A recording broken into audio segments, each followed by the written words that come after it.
Alors bonjour à tous, bienvenue sur dailyfx.fr, rebonjour pour ceux qui étaient présents ce matin. Le Wall Street Insider cet après-midi, attention Wall Street est déjà ouvert, donc n'attendez pas l'ouverture dans 12 minutes, ça va encore durer tout au long de la semaine. Par contre, si mes souvenirs sont bons, ça doit être le week-end prochain qu'on passe à l'heure d'été en Europe. Donc voilà, ce sera dans la nuit de samedi à dimanche. Et donc dès lundi prochain, on retrouve l'écart habituel de 6 heures avec la côte est des États-Unis. Au passage, on aura l'occasion d'ici là de refaire le point sur la modification des horaires de trading. Alors soyez méfiants, enfin méfiants, soyez en tout cas informés. Vendredi et lundi prochain, des places de cotation ferment.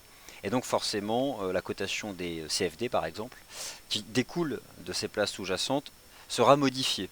Les horaires de trading vont changer, mais on va vous informer d'ici là, dans le forum, des places qui sont fermées, des places qui restent ouvertes. Bon, rassurez-vous, le marché des changes, lui, sera bien ouvert. Alors, la macro US cet après-midi, les chiffres sont moyens, en tout cas légèrement en deçà des attentes, ce qui ne se traduit pas non plus par, en tout cas à l'ouverture de la session européenne, un décrochage du dollar US qui se stabilise sur un niveau de support. On va commencer donc par ce dollar US. Peu de modifications finalement depuis ce matin, puisqu'en l'état les prix sont à peu près au même niveau. Il n'y a pas une énorme volatilité. Par contre, il y a eu de la volatilité sur les indices boursiers européens qui sont de toute façon beaucoup plus volatiles que Wall Street, beaucoup plus erratiques ces dernières semaines, et finalement en congestion depuis 2 semaines, voire 3, en dépit de tous les grands rendez-vous monétaires qui ont eu lieu. Le marché action de la zone euro, la bourse de Londres aussi, n'a jamais choisi de direction, alors que Wall Street, depuis un mois, monte de manière linéaire. Et d'ailleurs, Wall Street arrive à proximité de résistance, l'Europe n'en a pas beaucoup profité, dommage pour les actions de la zone euro. Après, voilà, c'est comme ça, ce sont des choix que les investisseurs n'ont pas voulu faire sur ce marché, qui à un moment ou à un autre s'exposera à un risque de baisse, si Wall Street arrête de monter, ou si l'euro-dollar poursuit sa remontée. Alors vous avez sous les yeux l'avertissement sur les risques liés au trading des devises et des CFD. Trader sur marge comporte un risque élevé et ne peut être recommandé à tout investisseur car cela peut générer des pertes qui dépassent votre capital de trading. Euro-dollar, AUD-USD, GBP-USD, USD-CAD, USD-Yen. Des taux de change qui ont comme point commun d'être exposés à la dynamique générale du dollar US qui est devenue baissière ces dernières semaines.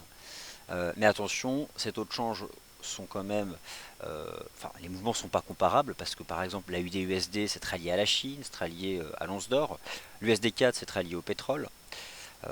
Donc les dynamiques ne sont pas rigoureusement les mêmes, mais il y a quand même ce point commun ces dernières semaines d'une relative faiblesse du dollar américain en lien avec les nouvelles anticipations donc, de politique monétaire de la Réserve fédérale des États-Unis, notamment depuis la semaine dernière, le 16 mars, et une approche clairement dovish, accommodante de la Réserve fédérale des États-Unis. Alors depuis ce matin, peu de modifications sur la situation des prix de la plupart des taux de change. Moi je vous remontre rapidement le US Dollar Index, donc celui de Dow Jones FXCM, en données weekly, donc voilà, il n'y a rien, il ne se passe rien depuis ce matin.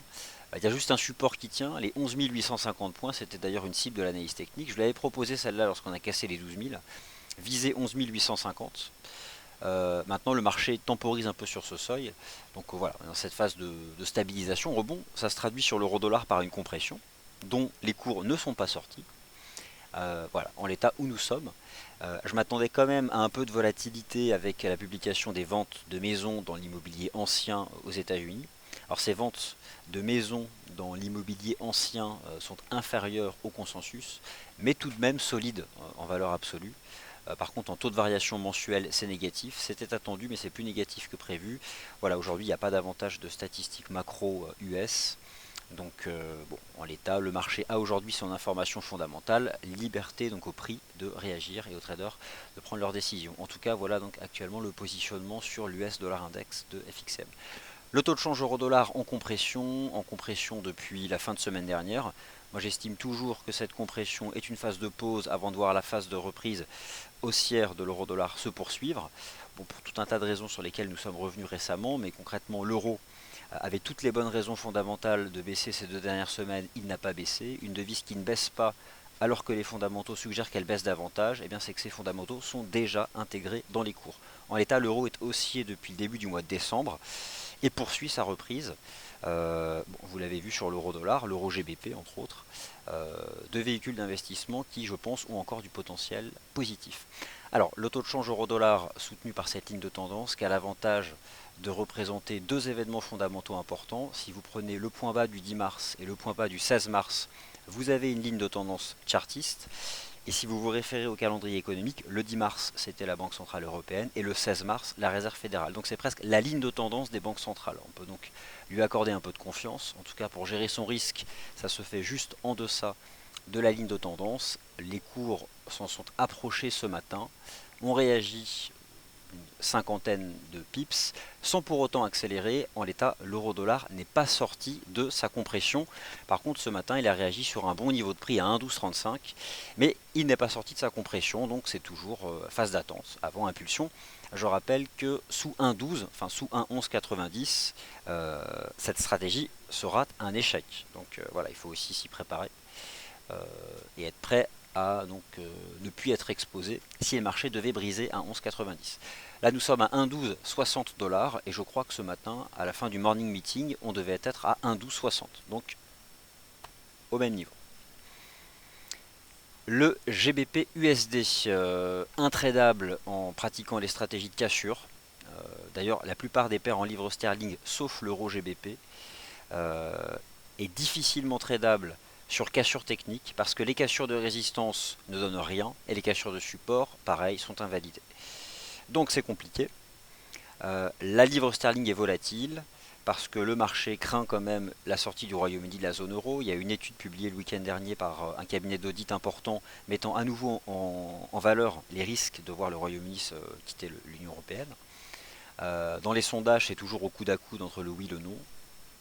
Donc le marché craint quand même le GBP. La semaine dernière, la livre sterling a remonté parce que la Banque d'Angleterre a réaffirmé sa volonté de faire tout ce qui est en son pouvoir pour maintenir le rôle de la livre sterling en tant que devise de réserve mondiale, même si le Royaume-Uni devait quitter l'Union européenne, donc ce qui a un peu rassuré les investisseurs. Et aujourd'hui, ça ne se transforme pas en une avancée de la livre sterling. Le GBP yen tergiverse, retombe un peu. Le GBP USD ne confirme pas pour l'instant la cassure des 1,4380. Bon, c'est pas évident. Allez, on continue sur les paires majeures. Donc le GBP USD, c'est franchement autant s'en tenir à l'écart. Il est compliqué. Enfin, l'analyse technique, là, moi, me permet pas de me positionner parce que c'est très incertain. C'est piégeux. L'USD Yen dans une phase de range, petit triangle symétrique, les courants sortent par le haut. Le niveau des 111 est défendu. Alors, en fait, je vais réduire le range. C'est-à-dire que j'ai longtemps parlé d'un range 111-115, phase de pause qui dure, avant de voir, timing incertain malheureusement, la cassure des 111. Je vais réduire le range à 111, 112, 60. Voilà, 111, 112, 60. Alors pour quelle raison? Je vais vous montrer quelque chose. J'ai vu ça tout à l'heure en fait. Regardez l'USD Yen en D1, non pas en chandelier, mais en cours de clôture. Passe en cours de clôture. Hop, voici. En cours de clôture, on a presque le sentiment qu'au fond elle a été faite la cassure, en brisant justement les 112,60. Alors pas s'emballer, mais c'est une possibilité qu'en fait la cassure ait été faite le 17 mars. Et le 17 mars, c'est le lendemain de la Réserve fédérale. Bon, je n'annonce pas là un signal précurseur de la cassure des 111. Au fond, si, parce que c'est vrai que c'est quelque chose que j'anticipe. Mais pour l'instant, c'est pas le cas. Mais ce que je veux simplement dire, c'est qu'à la recherche d'un point de vente de moyen terme, par exemple, pour viser 106, peut-être qu'au fond, 112,60 est un bon niveau. Donc je le positionne ici sous la forme d'une résistance. Là, le marché remonte. Petit signal de trading parce qu'on tente de sortir par l'eau d'un triangle symétrique. Donc voilà, c'est un fait, ça remonte. Mais bon, franchement, c'est pas, ça me dit pas grand-chose. On remonte en tout cas. Moi, la seule chose que j'attends, c'est une clôture H4 sous 111 ou un positionnement sous 112,60. Voilà. La UD-USD a réagi ce matin sur son premier support en cours de clôture journalier à 0,7560. Les prix s'échangent toujours au-dessus des 0,7560, mais on ne casse pas non plus de résistance, mais on ne casse pas non plus de support. Donc tant qu'on se maintient au-dessus des 0,7560, ça reste bien orienté. Ce qui ralentit quand même le dollar australien ces toutes dernières séances, c'est l'incapacité de l'once d'or à sortir de son range. Parce qu'au-delà de la dynamique du dollar US, il y a quand même un rapport au risque retrouvé du métal jaune, ce qui n'était pas le cas ces dernières années. Donc Wall Street a quand même bien performé. Ça a un peu neutralisé l'avancée du métal jaune. Mais là, Wall Street approche quand même de ses sommets historiques. À un moment ou à un autre, ça devrait temporiser. Je continue sur les actifs majeurs. L'euro GBP, c'est la paire en livres sterling, ou la paire en euros, hein, peu importe, propre, la plus propre du marché. C'est la seule paire en GBP finalement où on peut encore appliquer des stratégies de cassure. Un range 0,77, 0,79, 30. 0,77 a été régulièrement acheté par le marché depuis le 11 février.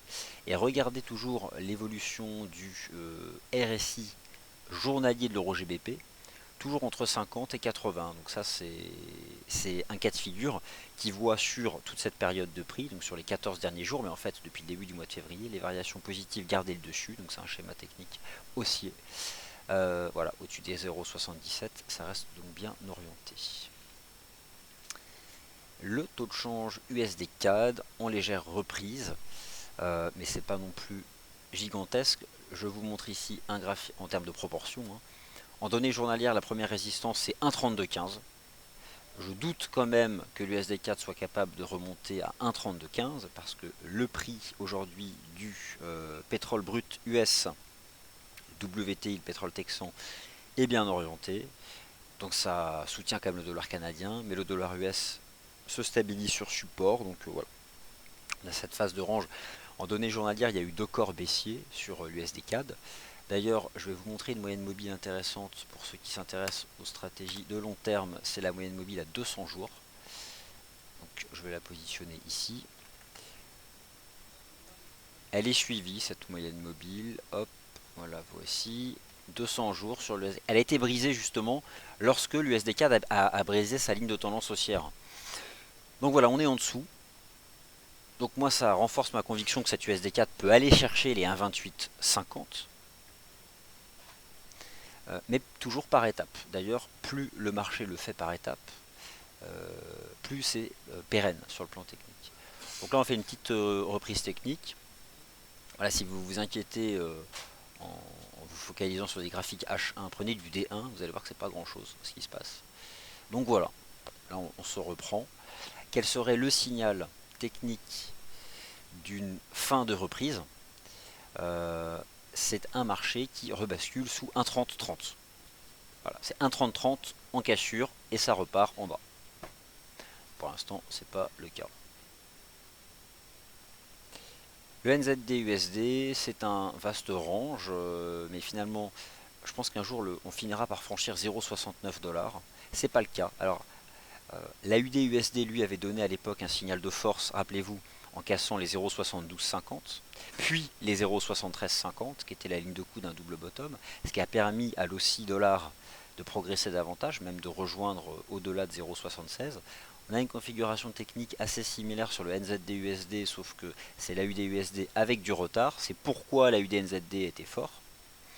Un jour, je pense, 0,69 $ finira par être brisé à la hausse, probablement du fait d'une faiblesse du dollar US, mais aussi la reprise des devises des matières premières, dont le dollar néo-zélandais est le bon dernier parce que récemment la Banque de réserve de Nouvelle-Zélande a baissé ses taux, ce qui n'est pas le cas ni de la RBA ni de la BOC. C'est pour cette raison qu'il a du retard. Je pense qu'un jour on finira par casser 0,69. Donc ça va mettre sous surveillance. Un support 0,65, 60, une résistance 0,69. Pour l'instant on est toujours entre les deux. Donc l'euro-dollar, la compression que je surveille, sortira par le haut prochainement. Enfin, en tout cas, c'est ce que je pense, tant qu'on est au-dessus d'un 12. Peut-être là, avec la session US, demain, on verra. Les marchés actions. Alors je vais revenir sur le DAX, parce que ce qui s'est passé ce matin, ça fait partie des signaux que donne l'analyse technique et uniquement l'analyse technique. Ce sont les signaux des pièges. Et en plus, franchement, c'est pas infaillible, mais ça n'en est pas loin et c'est très propre pour soigner son money management. Je m'explique. Le marché tente le 17 mars de casser 10 000. Lorsqu'on casse un niveau, l'idée c'est d'intervenir lorsqu'on confirme la cassure, c'est-à-dire le pullback.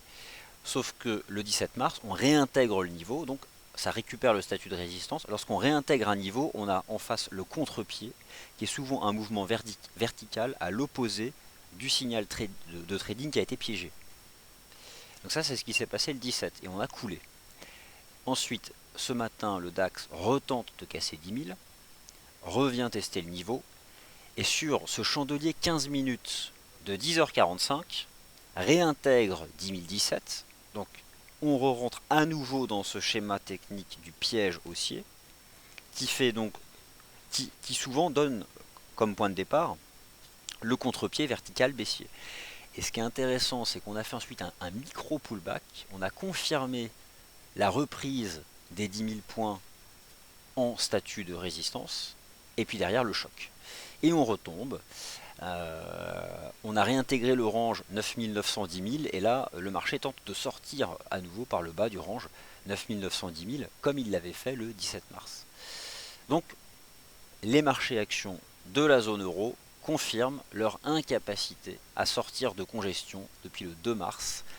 Ces marchés sont au même niveau de prix.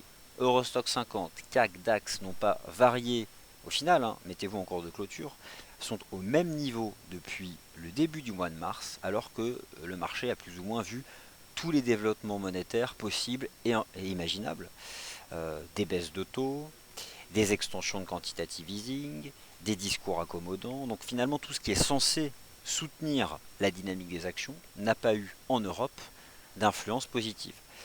Alors par contre, ça a été différent à Wall Street, notamment donc sur le Dow, le SP500, mais ces marchés reviennent au contact ou à proximité de leur sommet historique ou de résistance qui sont susceptibles de limiter leur progression.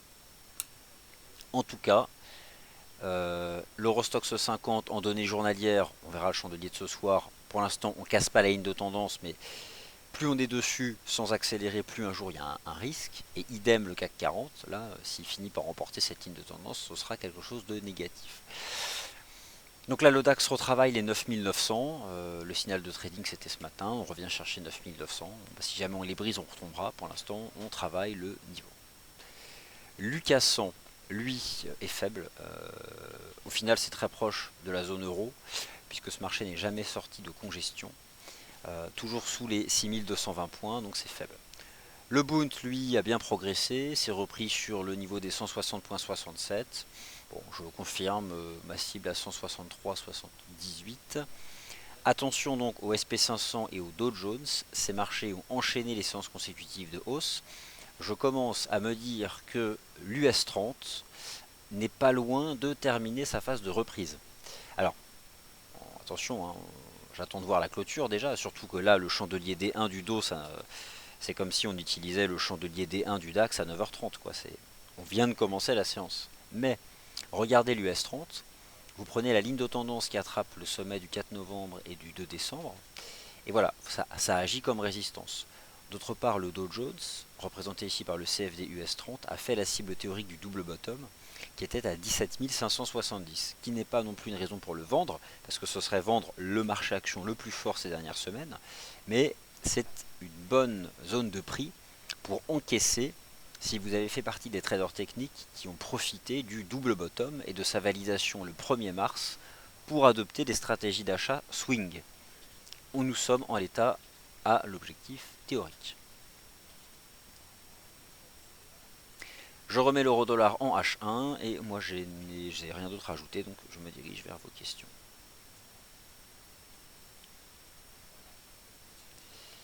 Alors, rebonjour, Sébastien, Crapulus, tout le monde.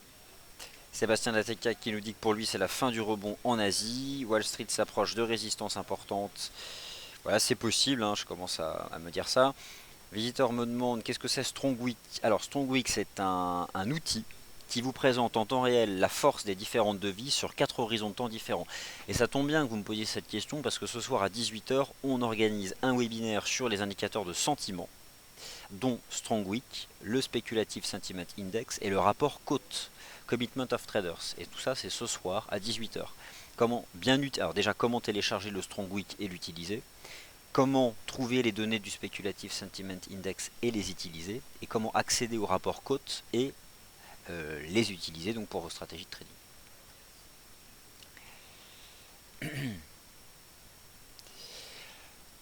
Voilà, et donc c'est certain que lorsque les traders aux États-Unis vont arrêter d'acheter le SP500 le dos, autant vous dire que les conséquences pour les indices européens, ça va être compliqué, parce que ces marchés n'ont pas réussi à monter. Depuis un mois, l'Europe n'a pas réussi à dépasser de résistance. Elle a tenu, je dirais, parce que Wall Street tenait. Mais c'est tout.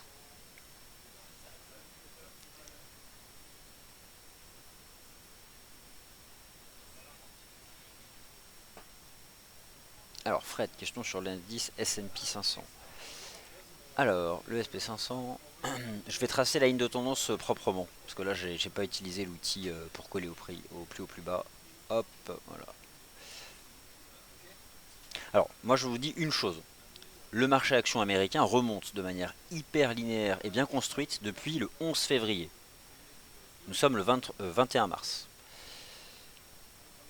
Ce 21 mars, pour la première fois, voit le RSI journalier du SP500 et de l'US30 entrer en zone de surachat. Ce qui en l'état n'est pas un signal de vente, c'est un signal de force. Mais c'est pas un signal d'achat. C'est peut-être aussi un moment pour prendre des bénéfices. Pour l'instant, les marchés US n'ont pas cassé de support, donc restent bien orientés. Est-ce que le SP500 peut prolonger? Sur le plan chartiste, on peut toujours envisager qu'il aille chercher 2060, 2065. Voilà, c'est tout ce qu'on peut dire. Le DAX 99.00 pour l'instant réagit en M15, c'est le champ des 15 minutes, réagit sur son support. Euh, le signal de trading vendeur c'était ce matin sur le DAX. Réintégration des 10 000, j'ai presque envie de dire que 99.00 c'est un objectif de cours pour les vendeurs en réintégration ce matin. Et finalement, c'est ça qui est assez dingue sur le DAX, vous me permettez l'expression, le range 9910 000, ça fait plus d'une semaine que ça dure sur le DAX. On n'en sort pas par le haut, ou marginalement, et on n'en sort pas par le bas, ou marginalement. Le DAX voit sa compression réduite à 100 points, avec des pièges au-dessus et en dessous. C'est la réalité de l'action des prix sur ce marché. Que voilà, si vous vous mettez en M15 depuis le 14 mars, vous avez ici donc 9009, 10 000, 9009, 10 000, 9009, 10 000, 9009, 10 000. Deux tentatives de cassure haussière, piège violent, mouvement vertical baissier. Une tentative de cassure baissière. Alors on a quand même perdu 150 points, puis petit à petit on est revenu réintégrer le niveau. Voilà.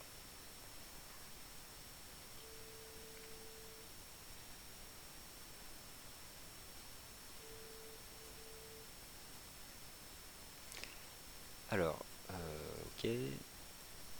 Ah oui, alors je voulais vous montrer une chose. C'était sur le GBP AUD. Donc le GBP AUD tient le niveau dont je parlais ce matin, 1,8884. C'est un niveau important parce que il y a eu un piège baissier le 17 mars. On l'a réintégré. Le GBP AUD peut réagir favorablement comme il commence à le faire sur 1,8884. En l'état, c'est difficile d'envisager de le vendre tant qu'on tient 1,8884. Alors, est-ce que pour autant on peut l'acheter? La seule chose qui justifierait un achat, ce serait de placer le stop sous un 88,84. Donc c'est juste du money management. Après, c'est franchement pas évident de trader ce mouvement. C'est un peu comme le GBP Yen.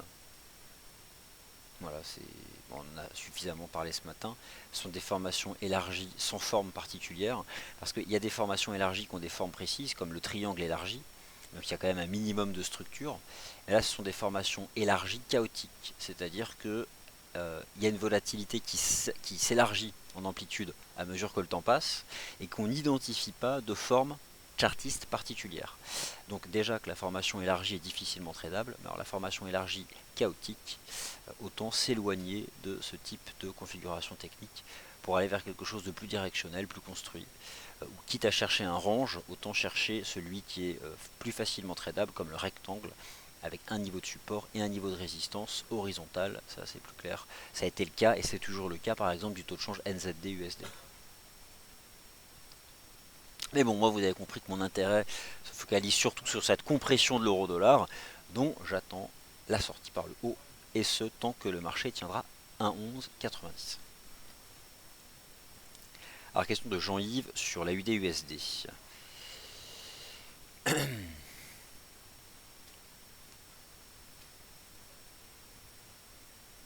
Alors la USD, moi je vais le mettre en données journalières. Voilà, la USD, je le mets en données journalières. Toujours bien orienté, un canal de progression. Le premier support swing c'est 0,7557. 0,7557. Deux chandeliers positifs. Là on fait une petite conso. Alors honnêtement, le chandelier des 1 du 18 mars, il n'a pas une tête exceptionnelle, hein, ça je l'avoue. Mais en même temps, il n'y a pas de signal de vente. En weekly chart non plus. C'est même pas suracheté en weekly. Donc moi j'aurais tendance à dire que à la recherche d'un bon point sur la UD-USD, il y a 0,7557 ou cette ligne de tendance. 0,7557 ou la ligne de tendance qui attrape le point bas du 1er mars et le point bas du 16 mars. Sommes-nous encore dans la réalité avec des indices si volatiles? Alors je pense que le niveau de la volatilité a déjà été beaucoup plus important. Revenez sur les marchés actions en 2000-2001 ou en été 2007-2008, là vous allez voir des marchés volatiles. On n'est pas du tout dans ce type de cas de figure. Il y a eu déjà des phases de volatilité nettement supérieures en bourse, à l'explosion de la bulle Internet ou lors de la crise des subprimes et la crise financière en 2008 aux États-Unis. Je pense que, alors GBP et AUD, c'est à la fois chaud pour vendre et chaud pour acheter, pour reprendre l'expression de Sébastien Latécac qui laisse son commentaire à 15h43. Et je pense même que les stratégies de trading sur la livre sterling sont compliquées à court terme. C'est ce dont on parlait à l'instant sur le GBP Yen. La seule paire en GBP que je vois intéressante, j'en parlais tout à l'heure, c'est l'euro GBP. Parce que lui, il est propre et étonnamment propre en données journalières. Mais essentiellement parce que le marché se positionne de manière claire sur l'euro depuis le mois de décembre. De manière claire, à l'époque, ça n'était pas forcément, ça l'est franchement devenu lorsque l'euro a monté de 400 pips avec le QI2. Imaginez, imaginez une chose, si la semaine dernière, si le 10 mars, la BCE, pardon, le 10 mars, si la BCE n'avait pas lancé QI2, vu que le marché a monté de 400 avec l'extension du programme de quantitative easing, si la BCE n'avait rien annoncé, on serait peut-être déjà à 1,20. Enfin, je dis ça, j'en sais rien, mais on serait beaucoup plus haut en tout cas. Beaucoup plus haut. Alors, quelle est votre opinion sur l'euro-yen? Alors, l'euro-yen, c'est parti. Alors, l'euro-yen, écoutez, il est haussier. Et ce, tant que le marché tient son tout premier support à 125,20. Alors, la remontée de l'euro-yen depuis le début du mois de mars, il y a deux choses. Un petit peu de faiblesse pour le yen, mais c'est pas non plus énorme. Et surtout, une remontée de l'euro. En fait, l'euro, le 10 mars, a cassé des résistances. L'euro-dollar est plus intéressant, ainsi que d'autres paires en euros. Mais l'euro-yen, lui aussi, donc, a cassé les 125,20. Je me méfie toujours de cet euro-yen, parce que c'est une paire en yen. Franchement, entre 125 et 127, c'est parfaitement neutre. Donc c'est pas directionnel. Sa première résistance, elle est là. Mais, à court terme, le premier support à 125,20 tient. On peut envisager que le marché fasse une toute petite compression avant de remonter à 127. Pourquoi pas envisager une remontée de l'euro-yen à 127, mais je ne viserai pas davantage. Que pensez-vous du FRA 40? Alors, le FRA 40, il est sous pression. Les marchés actions de la zone euro sont sous pression. 5 semaines de remontée de Wall Street égale pas loin de zéro pour les marchés actions européens. Et malheureusement, Wall Street approche de résistance technique. Alors, l'euro-dollar remonte en plus. Les nouvelles mesures monétaires de la Banque Centrale Européenne ne se sont pas traduites par une avancée du prix des actions de la zone euro. Alors, ça commence à faire beaucoup de handicap pour les perspectives des actions de la zone euro. Reste encore données journalières, on n'a pas encore donné de signal de vente parce que justement ces marchés sont en compression. Et plus on se maintient en compression et plus Wall Street a une probabilité d'arrêter de monter parce qu'on revient sur des niveaux de résistance, plus un jour on peut envisager qu'en Europe on casse des supports. Donc voilà, ce qui m'intéresse moi ici sur le FRA 40, c'est cette ligne de tendance daily. Si elle casse, c'est terminé. On l'a aussi sur l'Eurostock 50, on est dessus, on l'a pas cassé encore, on est dessus.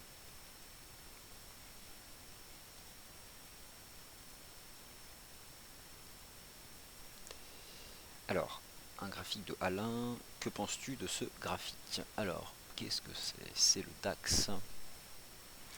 C'est le DAX avec des points pivots. Alors, n'hésitez pas à me dire hein, sur quel horizon de temps vous êtes. Là, sur le DAX, je pense que ça doit être... Alors, attendez, je vais le remettre chez moi ici pour comparer. Hop.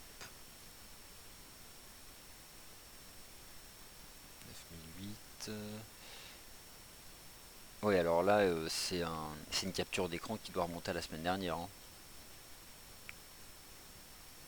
C'est une capture d'écran qui remonte à la semaine dernière, parce que depuis on est remonté à 10 000. Alors attendez, je vous montre hein, le graphique qu'a partagé Alain, et qui se trouve, vous pouvez cliquer dessus.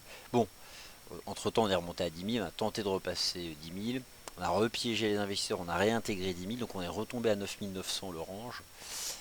Là maintenant, pour le DAX, tout va dépendre de ce que le marché va faire comme choix par rapport à ces 9 900. Là, on voit qu'on les travaille. On travaille 9 900 depuis environ 30 minutes. Si vous vous mettez en M15, le marché tient, défend le niveau pour l'instant, mais bon. Disons qu'on est sur un support, donc c'est difficile de shorter un support. Par contre, voilà, le casser, ok, le casser serait un signal de baisse.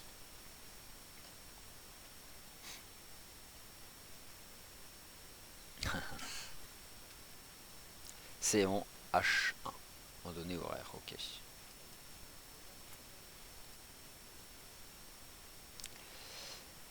Allez, je vais charger ma disposition sur les matières premières. On va regarder le pétrole et les matières premières industrielles, l'once d'or aussi. Et après, je vais céder la parole à professeur Forex pour les positions des banques. Donc, l'once d'or est sous pression. Et je pense qu'il peut le rester jusqu'à revenir à 1237. Par contre, 1237, c'est un niveau important parce que c'est un niveau d'accélération haussière de la réserve fédérale. Donc ça, je surveille. Hein. Une réaction positive potentielle sur 1237. Le pétrole, alors, aujourd'hui il y a une légère divergence. Le plus important d'entre les deux, le plus suivi en tout cas, le pétrole brut texan reste bien orienté. Il a fait des nouveaux plus hauts ce matin, c'est pas non plus énorme, mais aujourd'hui on confirme que les 39 $ sont un niveau de support. Donc ça reste bien orienté. Après moi j'ai quelque chose qui m'intéresse, étant donné que l'USD CAD a cassé sa moyenne mobile à 200 jours, et qu'on connaît la corrélation inverse forte entre le prix de l'US Oil et le taux USD CAD, et la nature précurseur aussi des taux de change par rapport aux actifs corrélés, je suis en train de me dire que le pétrole serait bien capable lui aussi de rejoindre sa moyenne mobile à 200. Pas forcément de la casser, mais au moins de la rejoindre. Donc la moyenne mobile à 200 jours sur l'US Oil, mais on est dessus d'ailleurs. Voilà, moyenne mobile à 200 jours, simple, MVA, on est pile poil dessus. Mais d'ailleurs, aujourd'hui, le pétrole a tapé sa moyenne mobile à 200 jours. Attendez, ouais, c'est bien ça, a tapé la moyenne mobile à 200 jours. Donc, et je vous remontre sur l'USD CAD où est-ce qu'elle est. Le taux USD CAD. Elle est, alors, je la remonte, hop. Elle est ici. On l'a cassé le 16 mars. On l'a cassé le 16 mars. Et le pétrole, il l'a testé aujourd'hui. Ce qui explique la mèche à 41,77. C'est exactement le positionnement de la MM 200 jours, alors, qui est suivi. Hein. Pas forcément dans les salles de marché, on ne la suit pas visuellement, mais il y a des petits logiciels qui positionnent les prix par rapport à la proximité de la moyenne mobile. Donc on voit que là, elle a agi sur les cours, mais j'ai le sentiment qu'elle pourrait quand même passer. Regardez l'impact de la MM 200 jours sur le prix du pétrole le 24 juin et en octobre. Donc elle est importante, cette moyenne mobile. Et étant donné que l'USD-CAD l'a cassé à la baisse, je me dis que l'US Oil pourrait la franchir à la hausse. À suivre.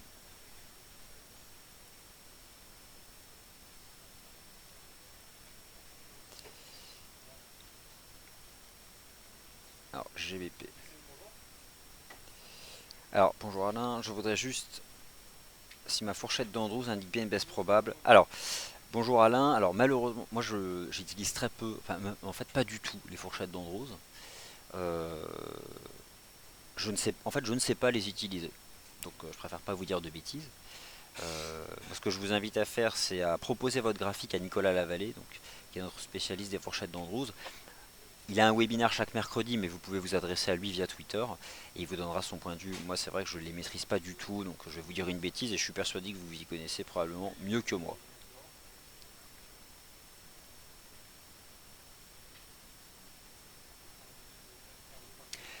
Voilà, bah écoutez, je vous laisse et je cède la parole donc au webinaire sur les positions des banques et mon dernier graphique sera donc cette compression de l'euro-dollar qui dure, qui dure, qui dure. Plus elle dure, plus la sortie sera impulsive. Euh, donc voilà, ça reste le graphique qui m'intéresse le plus. Merci à tous, bon webinaire sur les positions des banques et moi je vous retrouve demain à 9h15 pour le Good Morning Euro-Dollar. Merci à tous.